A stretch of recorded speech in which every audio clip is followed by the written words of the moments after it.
everyone, welcome. Today we have Dr. Cory Torgerson, who specializes in facial cosmetic surgery and medical aesthetic procedures.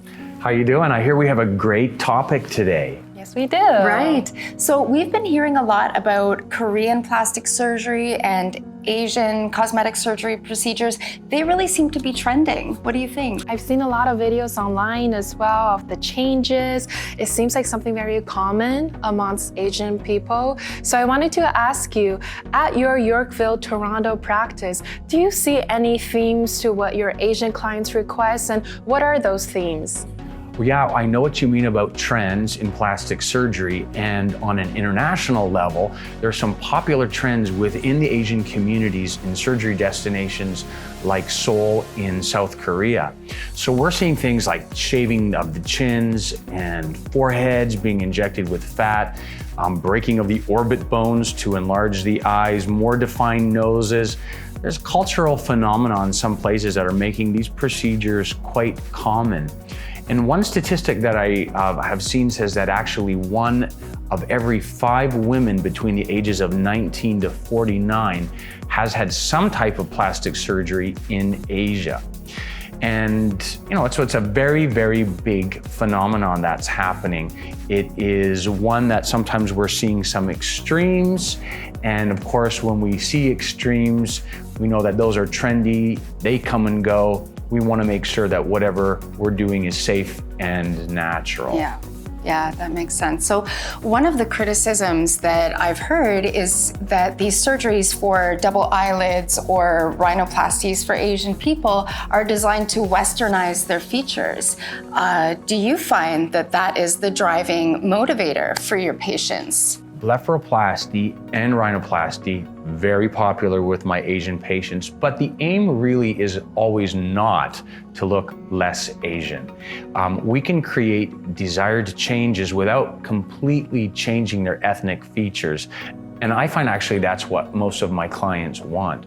And we're also seeing a desire for like a smaller, narrower chin and a jawline, which for sure is a more of an Asian beauty ideal than a Western ideal. Yeah, I've seen a lot of viral videos online about that too. Yeah. A lot of dramatic changes. I even see people using tape to try to mimic what a surgery would look like. Absolutely. Right, I've seen those as well, and those makeup videos sometimes involve putting prosthetic pieces on their noses, and they completely change how they look. Well, those are definitely some interesting options, but there are some more effective options for sure. So these are my top 3 facial procedures that I find that my Asian clients ask for and are getting satisfying results. Number 1 is double eyelid surgery or upper blepharoplasty. This is definitely the top. And blepharoplasty is popular anyway with all ethnicities because it widens the eyes, it makes them look more awake, makes them look more open and younger. But for those that have more of a monolid, being able to create a crease will usually make their eyes appear larger and more open. So it's a very popular look. And for some people, especially as you get a little bit older, the upper eyelid starts to droop and hang down, so it can even obstruct their vision a bit. Yeah, that completely makes sense because I've heard that this is common with older people as well. This is something that could affect their quality of life, having the hanging upper eyelids. Absolutely, yeah. So next I would say is rhinoplasty. And the cool thing about nose procedures today is that we have some options. We can have a surgical option for rhinoplasty. Now we also have a non-surgical option.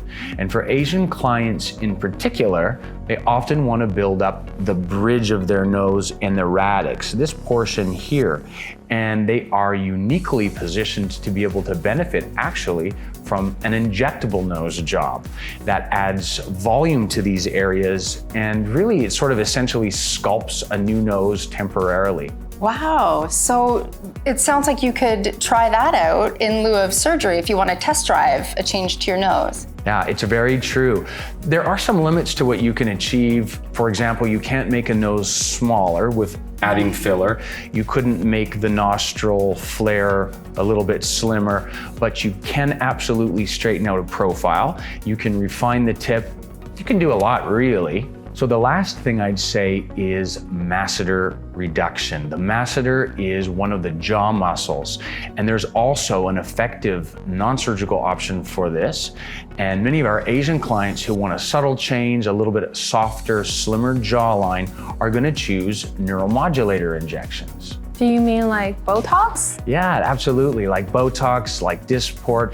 It's injected into the strong jaw muscle that you can see sort of in this zone right here. And what happens is they can get really bulky and strong, especially with overuse if you're a clencher. And it has a widening effect on your jaw, kind of squares it off a little bit. So relaxing and then eventually shrinking these muscles using a neuromodulator creates a very slimming effect.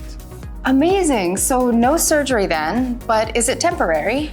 Well, yes and no. Neuromodulators are temporary, but the more that you use them, they can turn out to be permanent. And in this case, it's all about the protocol.